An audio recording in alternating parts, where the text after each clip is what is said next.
There is a distinct type of person who hears "party this weekend" and immediately begins crafting their escape plan. It is not because they are depressed, nor because they battle social anxiety, but because they genuinely prefer solitude. Psychologists finally understand why society judged them incorrectly. A profound difference exists between feeling lonely and being alone. One represents an emotional wound. The other might actually be a superpower. For decades, psychologists carelessly lumped everyone who cherished solitude into one concerning category: introverts, loners, and antisocials. That profound difference exists between feeling lonely and being alone. One represents an emotional wound. The other might actually be a superpower. For decades, psychologists carelessly lumped everyone who cherished solitude into one concerning category: introverts, loners, and antisocials. That final label suggested enjoying your own company meant you were merely one bad day away from a villain origin story. Then, something truly fascinating unfolded within clinical research. In 2016, a dedicated psychology team at the University of Buffalo attempted something entirely unprecedented.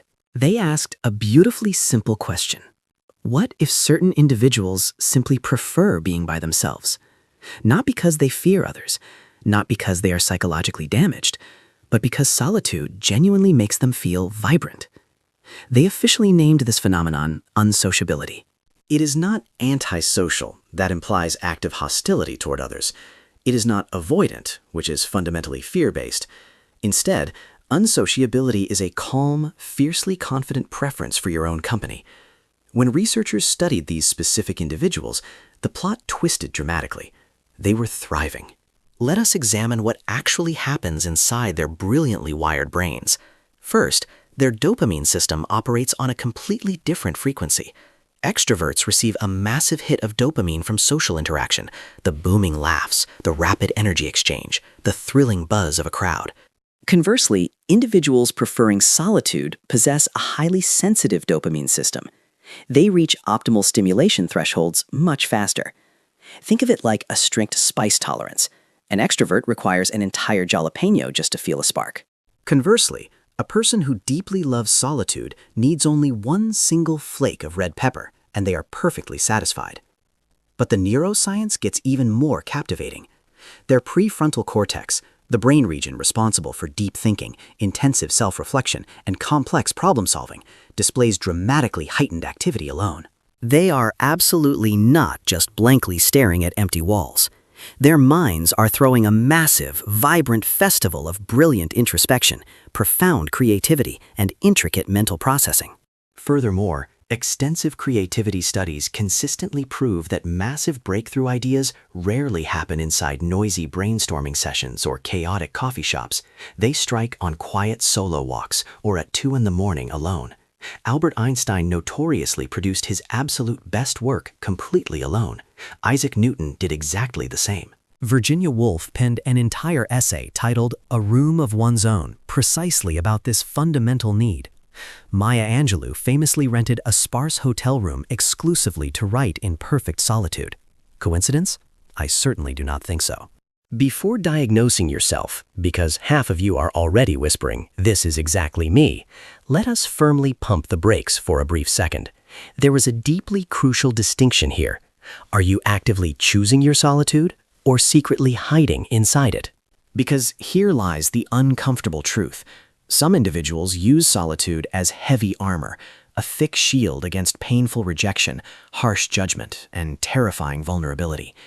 This is exactly where we desperately need absolute honesty. The legendary psychologist Abraham Maslow addressed this dynamic perfectly. Healthy solitude comes from a place of abundance, not scarcity.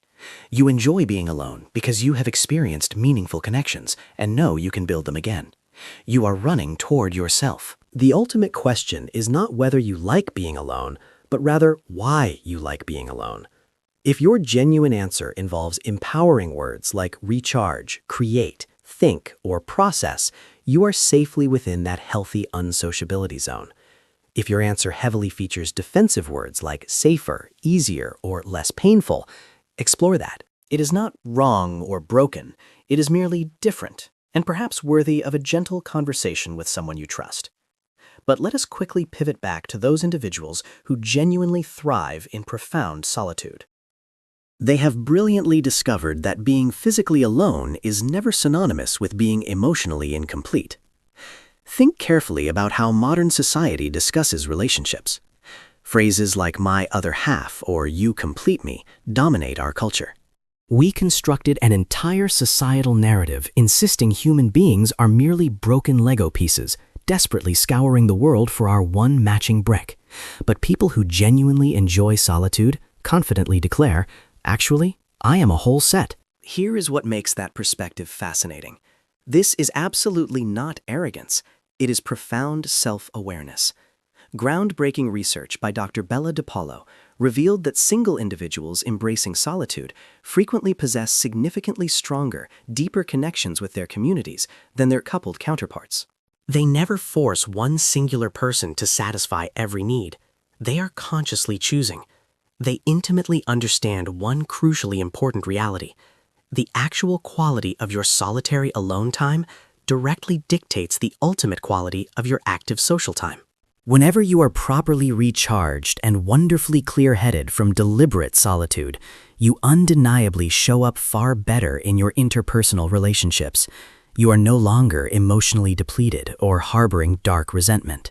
You bring your entirely whole self to the communal table because you spent highly valuable time dining at your very own table first. There is immense power in that. In Japan, a dedicated word captures this exact phenomenon, Hitori, or meaningful alone time.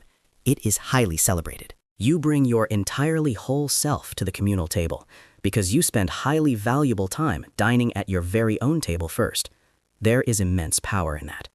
In Japan, a dedicated word captures this exact phenomenon, Hitori, or meaningful alone time. It is highly celebrated. Japan features popular restaurants with solo seating booths meticulously designed for one individual. Modern movie theaters offer single, isolated seats that never make you feel awkward. Entire cultural practices seamlessly revolve around peacefully existing with yourself. They even developed sophisticated solo karaoke booths, magically transforming singing completely alone into a respected activity. Meanwhile, in the Western world, we still aggressively interrogate people, asking, "Why on earth are you eating alone?" as if it were a tragic confession at a grief support group.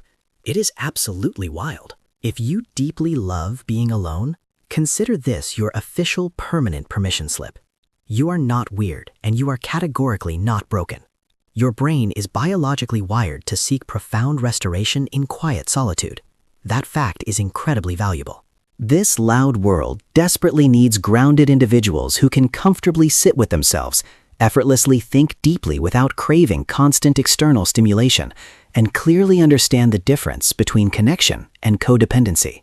In our modern age of relentless connectivity, where everyone must remain instantly available, genuinely enjoying your own quiet company might be the most countercultural thing you can do. Just ensure you never confuse a healthy preference with fearful self-protection. Check in honestly. Are you joyfully running towards peaceful solitude or fearfully sprinting away from genuine human connection? The healthiest relationship with being alone always remains a powerful, conscious choice rather than a desperate defense. The next time somebody rudely asks why you canceled plans or prefer a captivating book over a loud party, casually educate them. Tell them about complex dopamine sensitivity, intense prefrontal cortex activation, the beautiful concept of Hitori, and Albert Einstein. Remind them that solitude is never a tragic social failure. It is frequently the ultimate social intelligence. Or simply smile warmly and say, "Because I genuinely like myself." That response usually shuts down the conversation quickly. If this video successfully explained deep-seated habits you could never quite articulate, do not scroll away. The recommended videos on your screen are direct, essential follow-ups.